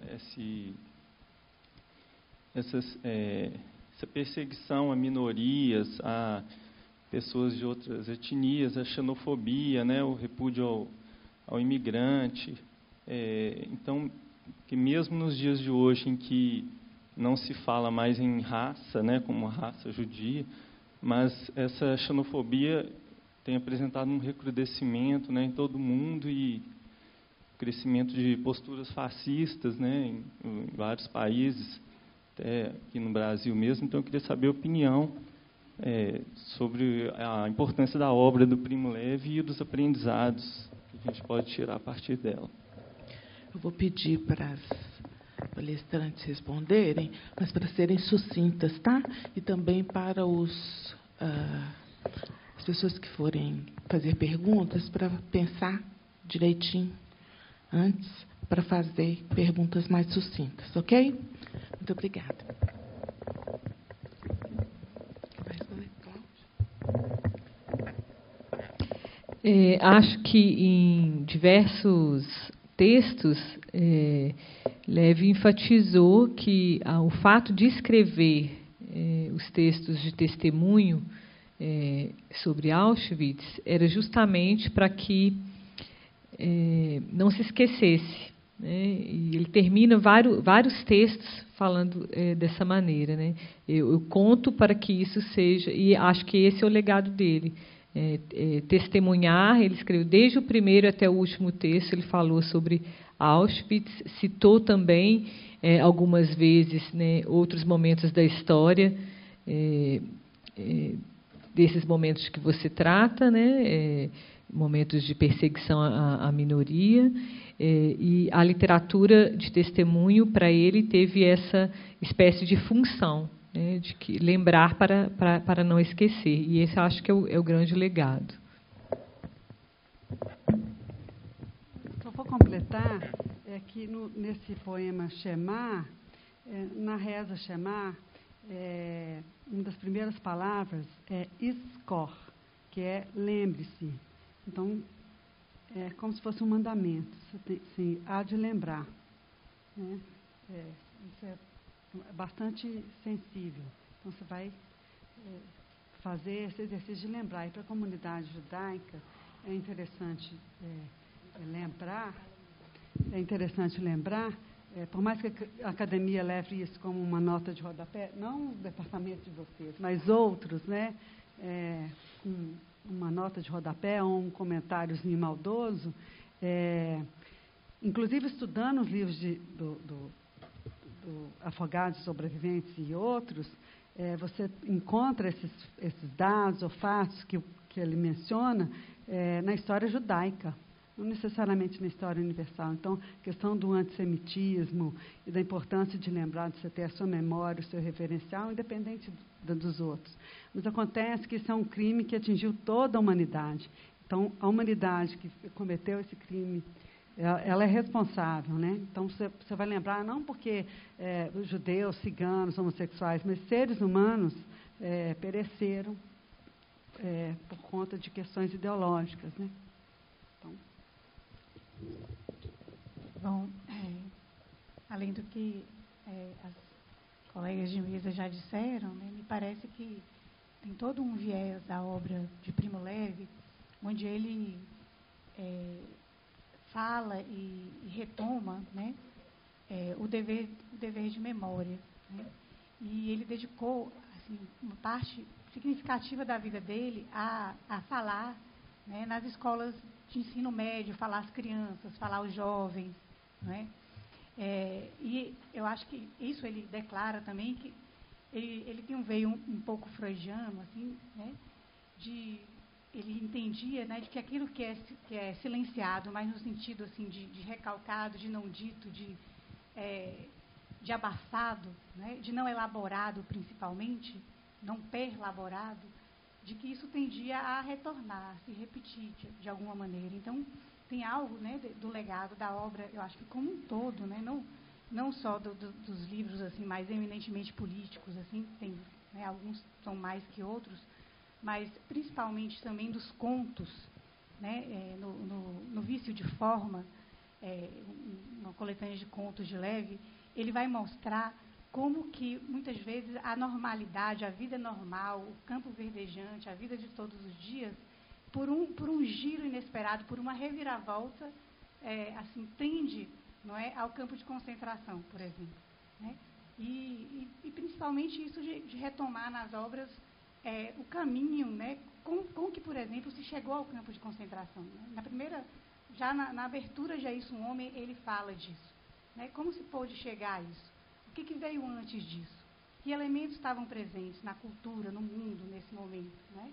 Então, eu acho que é o legado importantíssimo, né? Ele só tem a contribuir para a reflexão, né, de uma série de situações que a gente vive, que o mundo vive, onde, muitas vezes, a normalidade gira para uma outra coisa que é bastante terrível, né? Boa noite. Adorei a palestra, o seminário, foi enriquecedor. Desculpem que eu não tenho o hábito de lidar com microfone, já peço desculpa de antemão. Pelo que eu percebi pela fala de vocês aqui, o Primo Levi, ele tem uma erudição, ele tem uma certa perspectiva lúdica na escrita dele, e eu achei isso bastante admirável se tratando de um tema como o Holocausto, como a xenofobia, as perseguições que aconteciam. Inclusive, uma fala que a nossa colega citou sobre as neblinas que estavam na frente dos olhos das pessoas. E por essas neblinas eu entendi como talvez sejam os soldados que estavam a mando da SS, ou talvez a cegueira que a própria população estava perante a situação que a Alemanha estava lidando no regime nazista. E também sobre, talvez, acerca de por que os judeus não rebelaram, por que eles não fizeram um levante. Será por causa dessa cegueira ou por causa de um sentimento de impotência? Eu gostaria de saber a perspectiva de vocês sobre isso, ou se é explicitada nos livros. Obrigado. Boa noite. Os judeus se fizeram resistência do gueto de Varsóvia, mais conhecida, em alguns campos de concentração também, como Sobibor, né, Auschwitz. Você deve lembrar que era um grupo que estava isolado, geralmente em guetos. Havia uma propaganda em cima apontando como inimigos, né? E eles estavam desarmados e isolados. Eles existiram das mais diversas formas. Tem vários relatos de escritas, mas elas são, se você pensar em termos do sistema totalitário, elas são mínimas, mas eles reagiram. E quem teve a possibilidade ou vislumbrou, tentou sair e migrar, né? Quem não conseguiu, arcou com essas consequências, né? Mas essa ideia da passividade, vários países não resistiram tanto quanto os judeus dentro do gueto de Varsóvia, por exemplo, né? Então, eles resistiram sim, isso é notável, né? e deve ser lembrado. Eu queria lembrar também, e aí eu tenho que puxar a brasa para a minha sardinha, ou vice-versa, que é a questão do literário, né? Nunca me senti tão necessária nesses nossos tempos, né? Professor de literatura, professor de língua portuguesa, quem ensina poesia, quem ensina redação, nós nunca fomos tão necessários. Por quê? Porque as pessoas esqueceram o que é metáfora, elas entendem tudo, literalmente. Então, você fala, está chovendo canivete, as pessoas enfiam debaixo da mesa. Não é? Então, o Primo Levi é um escritor que, apesar de, e esse apesar de muito entre aspas, como um cientista, ele é um grande escritor de ficção, um grande poeta. Não é?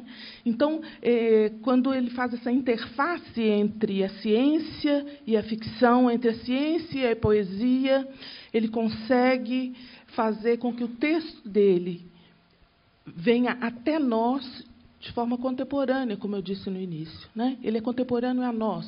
Então, os nossos tempos são tempos que as pessoas esqueceram a multiplicidade do significado das palavras, a polissemia, né, que a gente fala das palavras, as metáforas. Então, o grande escritor é aquele que restaura em nós o lúdico, como você falou, né, e o sentido do literário, da fantasia, né, para que nós não fiquemos repetindo a morte. Por isso, hoje, é uma celebração do nascimento do Primo Levi. Não é uma comemoração, que eu acho a palavra absurda, mas de sua morte. Mas é uma comemoração da vida do Primo Levi. Como vocês viram, aqui somos no mínimo 4, mas eu sei que vocês também são leitores do Primo Levi. Ele vive nas nossas leituras, né? Ele vive em nós, nos filmes, não é? Nos artigos. Eu nunca vi Belo Horizonte falar tanto de Primo Levi como por conta dessa mesa, né? Então, a ficção é necessária para que nós possamos dar o pulo do gato na vida, né? E eu queria chamar a atenção também, Cláudia lembrou no texto dela, a respeito da sentença nazista. Vocês vão contar e as pessoas não vão acreditar. E eu fico tão maravilhada que uma menina de 12 anos jogou por terra essa sentença nazista, que foi Anne Frank. Né? Ela, com 12 anos, escrevendo um diário de uma menina de 12 para 13 anos, venceu uma sentença nazista. Eu acho que esse que é o nosso papel, sabe? Então, nossa resistência, nossa arma, então, é dar espaço para a arte, dar espaço para a música, dar espaço para a literatura, dar espaço para a reflexão, para a filosofia. Não é? Então, esse é o nosso lugar hoje. Esse é o nosso compromisso, nosso pacto com o Primo Levi. Nosso pacto com todos os sobreviventes. Né? É sermos também testemunhas. Nós que lemos, nós que assistimos, nós que ouvimos os sobreviventes, nós nos tornamos testemunhas. E é isso que importa hoje, né? Não ficar repetindo sem pensar, mas dando espaço para a reflexão e, ao mesmo tempo, a reelaboração. É muito importante. Né? Elaborar o testemunho em forma de arte, elaborar o testemunho em forma de poesia, elaborar o testemunho em forma de pintura, de música. É assim que funciona, é assim que a arte vai nos fazer mais humanos. Né? Só completar que eu tenho que lembrar do livro ficcional do Primo Levi, se não agora, quando, que ele vai narrar justamente a história de vários judeus que fugiram para as florestas e fizeram guerrilhas contra os alemães. É um livro ficcional, mas baseado em outros relatos desse pessoal que participou dessas resistências. Tá? Se não agora, quando? Que é o título do livro do primeiro. Eu queria também lembrar que essa erudição de que você fala, esse enciclopedismo do Levi, essa curiosidade, né, por todos os livros, acho que ele encontra muito na tradição judaica, né, para qual o livro e a palavra têm grande importância. Um dos ensaios do livro que eu analisei aqui, o Ofício Alheio, se chama A Melhor Mercadoria, trata disso, de que esse legado do livro e da palavra, né, a grande mercadoria que a tradição judaica deixou também para ele, como legado. Me parece que a escrita lúdica, né, o humor, a ironia, né, na obra do Levi foram verdadeiros antídotos, assim, né, a isso que também o tomava, né, daquilo que o homem foi capaz, né, do horror, né, mas e funcionaram, né? Então eu acho muito bacana quando a Lisa traz, né, assim, de maneira tão viva, assim, como que é importante, como que a linguagem, a aposta na linguagem, né, na arte, na literatura, isso traz ar, né, permite enfim, não sucumbir, né? E, enfim, então é algo que a obra do Levi também transmite muito. E agora, sobre o porquê não se revoltar, né? Que seria o que você traz. Quer dizer, eu acho que uma autora que ajuda assim, a entrar um pouco assim, em toda a engrenagem que tornou isso possível, né, é a Hannah Arendt, As Origens do Totalitarismo. Né? Assim, tem algo que, vamos dizer assim, quase como se a legalização de pequenas violências, né, e também o isolamento, o desenraizamento, isso vai minando, né, o humano no homem, né, e vai deixando ele, assim, a fome, a guerra, o medo, quer dizer, todas essas coisas juntas, elas acabam, enfim, fazendo com que assim, cada um sucumba mesmo. Né? O Levi traz um pouco disso quando ele narra a época em que ele foi, enfim, que ele participou, né, vamos dizer assim, das milícias, né, e do que se pensava e de uma certa paralisia que esse estado de coisas produzia, não é? E de uma maneira coletiva, né? Então não é simples. Agora, vários escreveram, né? Mesmo se encontram escritos aqui e ali, guardados e enterrados, enfim, né? Então a gente pode dizer que vamos dizer assim, né, que o silêncio não foi vencedor de todo nesse momento, né? A palavra estava lá e chega até nós hoje, né, da forma como vem chegando cada vez mais através das narrativas de testemunho.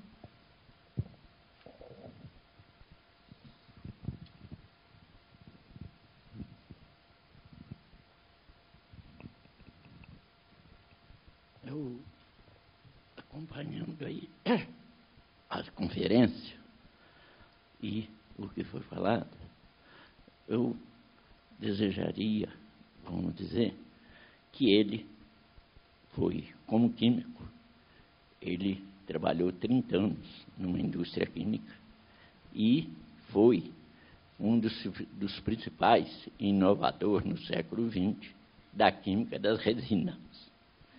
E, dentro disso aí, eu vendo a caminhada dele de Turim para o campo de concentração da Polônia, ele sempre lembra daquela frase, me parece, que é o trabalho liberta.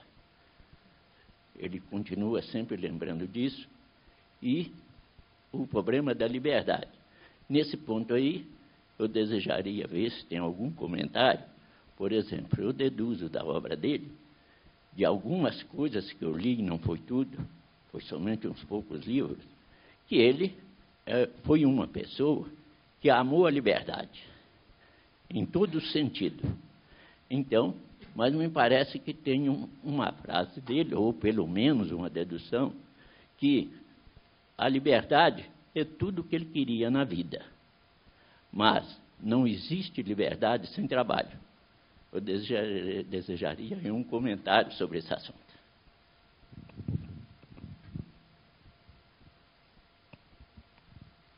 Das vezes que ele se refere ao trabalho, além da frase cínica, né, vamos dizer assim, o trabalho liberta, bem na entrada do campo de concentração, ele faz elogio ao trabalho dos prisioneiros que, mesmo em situações extremas, faziam questão de ser o melhor pedreiro, fazer a sua atividade, independente do trabalho ser aquele trabalho estafante, que era o único motivo do trabalho é a morte.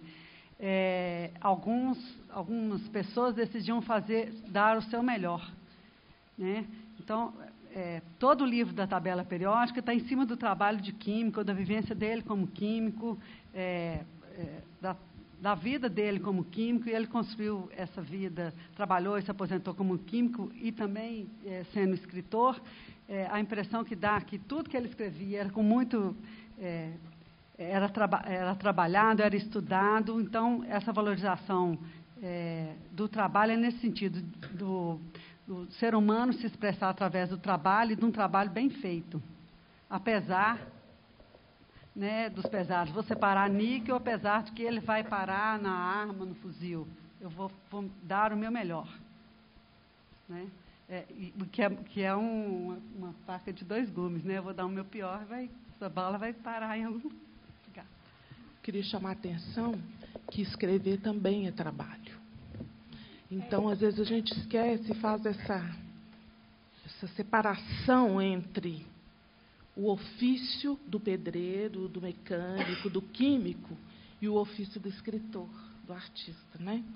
Então, em algum momento, acho que a gente tem que pensar no artista, né? Como ele diz, o ofício alheio, né? A arte de narrar, mas também o trabalho do narrador, né? Então, é preciso chamar a atenção que escrever não é ócio. Pode ser, mas não é. Para ele, não é. Né? Então, eu achei engraçado quando você falou aí que aparece o trabalho dele de químico na tabela periódica, e aparece o trabalho dele de escritor, de grande escritor que era. Então, estou complementando o que você está falando. Porque está muito entremeado, né? O Breno, que não me deixa falar coisa errada, como que o trabalho está entremeado nos textos, né? E os textos, você não pode dizer que são textos científicos, ou que são textos, portanto, de um trabalhador da química, ou que são textos somente ficcionais, de um trabalhador da palavra, né? Então, eu acho que aquela metáfora que você lembrou aí da impureza, né? O texto também é impuro, né? Na medida que ele, meio borgianamente, né? É um ensaio que é um conto e um conto que é um ensaio. Então, isso que é genial, é o grande escritor, é a diferença do grande escritor. Essa frase, o trabalho liberta, estava nos portões de Auschwitz, né? E é uma frase cruel, na verdade, né? Porque o trabalho do campo de concentração não é um trabalho que liberta, né? É um trabalho que mata, né? Que extermina. E era essa a intenção, né, da política nazista da Shoah. E acho que o trabalho que Levi quer é esse trabalho que liberta, mas que não é o trabalho, né, do campo de concentração. É o trabalho livre para ele decidir se quer ser químico, quando quer escrever. E acho que, inclusive, na escrita, ele também quer ser livre, né? E é por isso que mistura tanto essa escrita científica com a escrita literária, com o ensaio, com a poesia e com a ficção. Há uma liberdade também, né, metafórica nesse sentido, né? É uma escrita liberta, né, apesar do campo de concentração.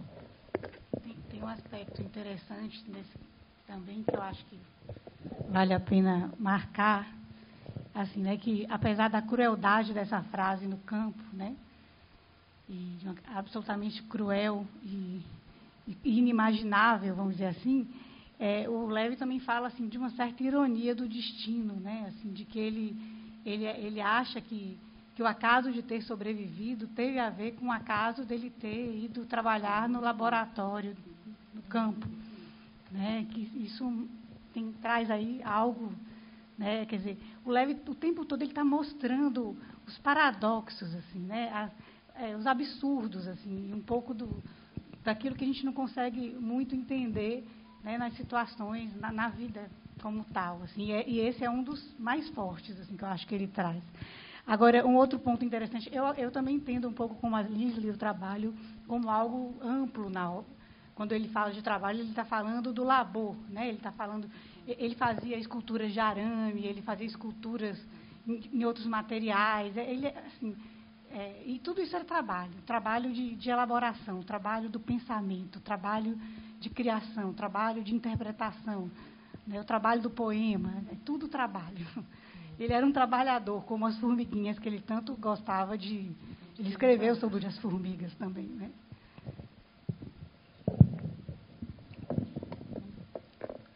Vamos fazer o sorteio. Posso fazer uma última... Colocar aqui, por favor. Bom, rapidinho, apesar da concisão que a nossa querida Lisley pediu, vou pedir licença para fazer duas colocações aqui. Uma diretamente à mesa e uma para a assistência.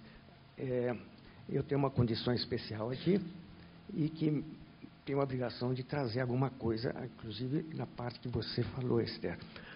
A primeira coisa que eu vou colocar é a seguinte, a pergunta, que recentemente houve uma polêmica sobre uma frase simples e complicada ao mesmo tempo. Esquecer, não. Perdoar, sim. Eu queria relembrar como que o Primo Levi se situou nessa questão. Esquecer, nunca. Perdoar, sim. E a segunda colocação é para um amigo aqui da plateia, é dizer o seguinte, que essa questão que os judeus não reagiram é uma questão que não existe. É uma falácia. É algo que se tem colocado e que talvez até um determinado momento, até os próprios judeus colocaram isso. Certo? Agora, existe uma frase, síntese nisso aí, que é do Anatoly Rybakov, no romance dele, Areia Pesada. Ele coloca a seguinte frase: só pergunta por que eles não reagiram aqueles que nunca estiveram na mira de uma metralhadora. Eu tenho na minha família crônica que tive 95% da minha família levada para Auschwitz, porque eram indivíduos de 40, 35 anos, né? Mulher, filhos, avós, crianças, 1.600.000 das vítimas foram crianças, né? E tive também aqueles que se uniram aos partidianos e puderam reagir com armas, né?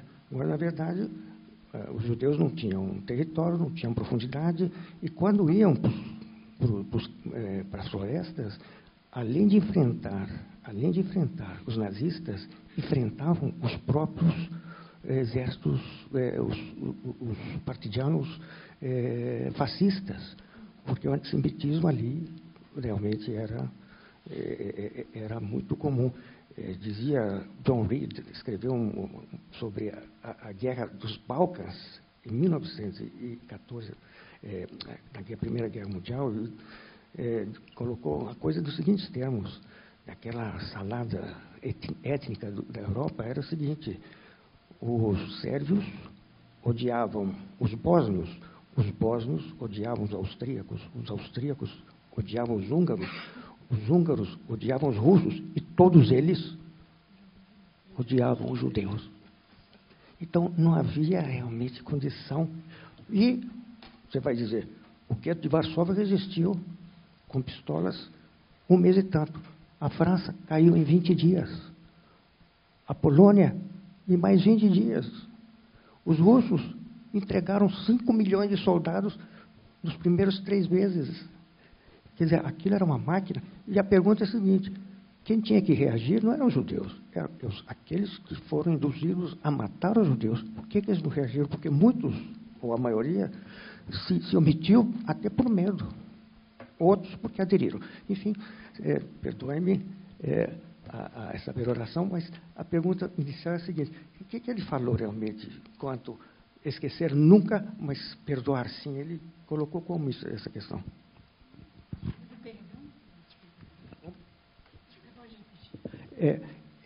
Esquecer nunca, perdoar sim. E foi uma frase que causou uma celeuma aí, uns 3 meses atrás. Pois é, olha, eu li bastante sobre esse tema na época da minha tese. Vou começar com 2 episódios para depois falar desse tema tão difícil. Eu acho que é um tema muito difícil. Rapidamente, os episódios 2 de A Tabela Periódica.